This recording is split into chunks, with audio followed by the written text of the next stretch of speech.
whenever you are ready. This is David Ingender here, obviously here for the London Spirit Media Day ahead of their 100 campaign very soon. And I'm delighted to be talking to a very smiley, a very chirpy and a very friendly Katie George. First of all, how you doing? Yeah, I'm good. I'm happy to be here. It was a slight early start this morning to get down, but yeah, thrilled to be here. Where is it you travelled from? Birmingham, so you're never quite sure on the traffic, are you, when you head down? So me and Pavs live shared. So yeah, we made good time, went for a coffee and then came over. So pretty good start. Pretty good start indeed. Wow, like you travelled all the way down the, what was it, the M1? M40. M40, yeah, M40, yeah. You just keep going, it's just endless. Wow. Like, I got to talk to you about, obviously, the 100 season, obviously the new season's coming in, so many new changes.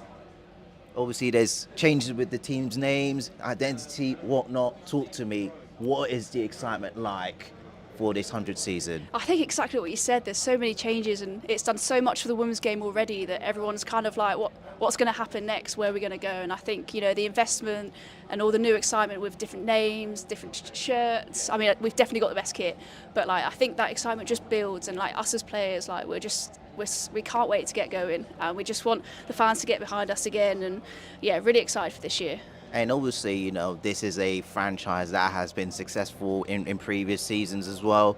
With that kind of history, is it something that sort of drives you on in terms of bringing the glory back to London Spirit? Yeah, absolutely. This is my first time to have the pleasure of playing here, having this as my home ground, and you watch other teams do well and you're like, I want a bit of that. So I think with the group that we've got, I reckon we can emulate some of that success, and I've got every reason to believe that we can do it again this year.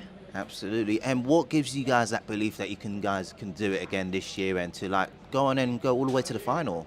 I think when you just look at our side, we've got X Factor, but we've got Nous, we've got Smarts, and I think anyone can win a game of cricket for us, which is just really exciting. And then also as a collective, if one person doesn't have a good day, the next person steps up. So yeah, I think we've just really well rounded as a side, which gives us hopefully some home strength, but also when we go on the road, we'll be pretty diverse in how we go about things. Absolutely. And talk to me a bit more about, obviously, playing cricket in this weather. Obviously, we spoke on camera how lovely the weather's been throughout the summer, really. As a cricketer, how do you adapt to playing in very hot conditions? Because in the summer, it can be very hot, but it can rain a lot at the same time.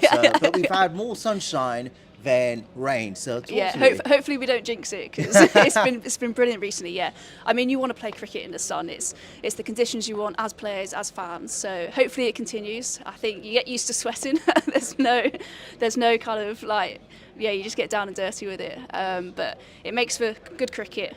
And yeah, hopefully no one wants to play in the cold, in the rain. It's not the one. It's not the one indeed. And talk to me a bit more about this team, really. You said you talk about the X Factor. What makes this team have the X Factor? Oh, I mean, you just think of people straight up like Dottin, Cap, de Klerk. As overseas, they're mega. They can contribute in all three dimensions of the game, which is pretty exciting. And then you've got the domestic people going well. Pavs has scored so many runs this year domestically, so really excited for her. And I think we're just, like I said before, we've got so many people that can contribute to this team, which is just really exciting. And is it something that sort of can be something that can up your game? Because when you play against world-class players or players who've got huge recognition, it can improve the quality of the team. Do you think it's something that can up your game a bit more, be like, oh wow, I get to play with these world-class players and I've got to up my game as a result? Yeah, facts. I mean, the fact that the best players want to play in this competition is brilliant, but as players you want to play against them and you want to challenge yourself and you want to see how close you are to them to try and, if you want to get the big players out, you want to have that name. So yeah, I think it's really exciting that we've got so many good players on our team, but you look to the other teams and you're like, I want to bowl at Wolfie, I want to get her out, anyone. Yeah, no, really looking forward to it. Yeah, and talk to me a bit more about, the other teams this year. Obviously, there's so many changes, really. We talk about the names of the teams, but when you look at each squad, there's it's almost like a brand new squad for each team, if that makes sense. Because it's you've got changes in this team, you've got changes in the other teams as well. So it's almost like with that sort of refresh, really. Do you think it's something that can perhaps freshen up things within the competition? Yeah, I think we've seen lots of changes in the team. Obviously, with the auction, that was always going to happen. So I think there's a nice bit of a clean slate for some teams. There's obviously some sort of like layover in terms of people being there last year and into this year, but I think it gives a real blank canvas for teams to really go and kind of create their identities and move forward to how they want to play their cricket. So it's great for us players because we want to play in this comp, and to be able to play at sort of the home of cricket here there's no place we want to be anywhere else. And it seems like you're beaming with pride whenever you talk about playing at the home of cricket, really. Like, talk to me, what makes playing at Lord's so special? And it's where you dream of playing as a kid. Like when you're watching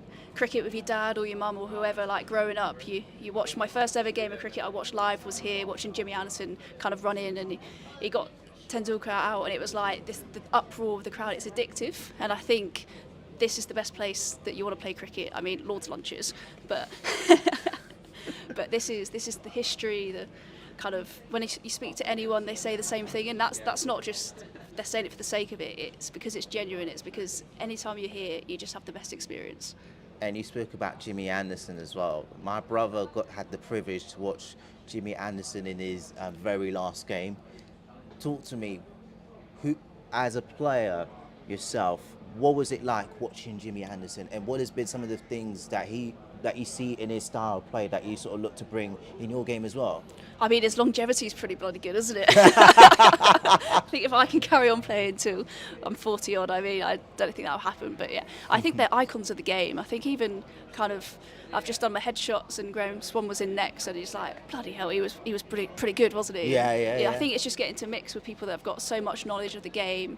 Like, that's what the 100 brings as well. It's not just kind of the stuff you see, it's the conversations you can have kind of away from the cricket, where you're having a coffee or drink, like, it doesn't matter. So I think that's really cool, and not necessarily something you always see, but as players, like, that's brilliant. Like, I mean, I've got Heather Knight to kind of chew her ear off for 3.5 weeks, which is brilliant. So yeah, I think having that exposure as well is brilliant. And talk to me about Heather Knight, because obviously she's a legend in women's cricket as well.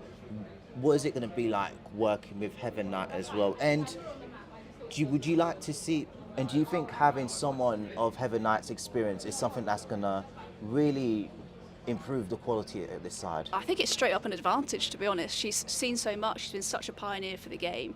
Like, having her as someone you can go to for advice, or even just to tell you what to do, is brilliant. I think it's such an advantage. And I was here watching the test match, kind of, it's like you always get like emotional because A, how bloody good they are, B, that if she wanted to carry on playing cricket for England, she'd still tear it up. So just having that experience, that now, like literally 2 seconds away, is brilliant. And I mean, yeah, she's going to be a massive help to us. And you said that she can still be playing right now, actually. Like, do you think that she will put all of you guys to shame? I hope she don't put the pads on. But yeah, 100%, 100%. Don't say anything too soon, though. She might come out of retirement. I hope she does. But who knows? Who wouldn't want... I mean, she's still going to play. Like, I think she's got plans for Big Bash and whatnot. So, but yeah, maybe not for this. You never know. She's got the smart trousers on now, not playing trousers. Yeah, no. But I think once the playing trousers are on, it's on. Hell yeah. Yeah. But obviously, with this new season, obviously comes with great opportunity as well. Obviously, no other great opportunity than playing they used to be called the Oval Invincibles, but now they're called MI London. Yeah. So talk to me the prospect of playing a London derby against MI London. It's derby day, isn't it? Like, if you don't get up for that, you're not going to get up for much. So I looked straight away to see when our fixture was against them in the reverse fixture. Like, that's who you want to play against. There's going to be an edge. Like, it's almost like two sides of London, isn't there? And you want to come out with the W, hands down. Is that what's going to drive you guys even more? It definitely drives me. I mean, I probably can speak for the rest of the dressing room that it's going to be the same. But yeah, you want to come with the bragging rights, don't you? Who doesn't want bragging rights, especially in the London derby, really? And do you think it's something that's going to help, elevate the competition? Because obviously rivalries isn't as intense as you would see it in football, but With something like this, though, do you think it's something where it's like, okay, we're playing against our London rivals and we've got to up our game? 100%. I also think because we play them twice, whereas we play the other teams once, like there's actually quite a bit more on it, because you know that if you walk away with 2 wins, like in terms of where you are in the comp, like you're probably going to be looking all right. And if you can take sort of those scalps, and especially against your rival, like that puts you in such a good place, and you take confidence with that. So, yeah, I think I always want to treat derbies as a must-win. Every game is a must-win, but derbies are always sweeter. And obviously, to close out on this section of the interview, talk to me in terms of the fans that are looking to come here at Lords to support you home and away. What can they expect from not only from the team but also from yourself? Oh, I think they can expect energy, passion, a fight to win, whether it's dirty, whether it's clean. Like we want to win, and we want to bring the trophy home for the fans as well as ourselves. And how important are the fans going to be in terms of? They'll lift us. Yeah. They'll be a 12th player for sure. Absolutely. Well, we cannot wait to see what you do best, and we wish you guys all the best for next season. Appreciate it. Thank you.